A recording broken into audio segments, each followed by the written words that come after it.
Breaking news in that sexual assault case against Bill Cosby. In the last hour, prosecutors in Pennsylvania announced that Cosby will be charged with aggravated indecent assault, a felony. This is the first criminal case against Cosby. In this case, a former employee at Temple University, a woman named Andrea Constadt, claims Cosby drugged and then violated her at his home 12 years ago. She says Cosby was her mentor. Under Pennsylvania law, the statute of limitations in this case would expire next month. The prosecutor detailed the allegations moments ago.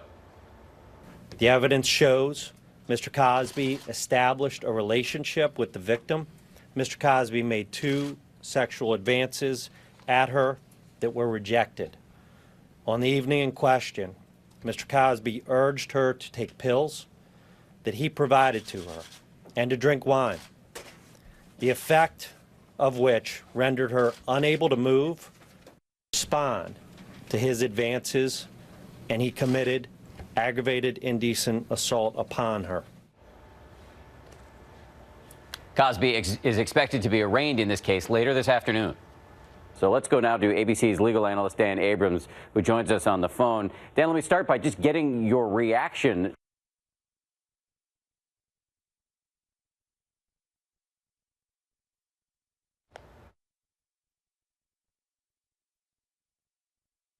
So let's go now to ABC's legal analyst, Dan Abrams, who joins us on the phone. Dan, let me start by just getting your reaction to this stunning development. It is stunning because this is a case that they investigated and decided not to file charges in the past. Now he's charged with a crime where he could face up to 10 years behind bars. So what changed?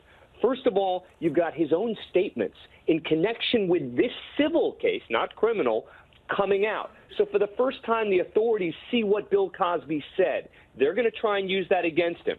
Second, you've got all these other alleged victims, and the prosecutors believe that they will be able to call some of them to the witness stand. So you've got 2 big new developments that clearly led to this charge. And so, Dan, how confident should prosecutors be that they're going to be allowed to bring these other accusers to the witness stand in this case?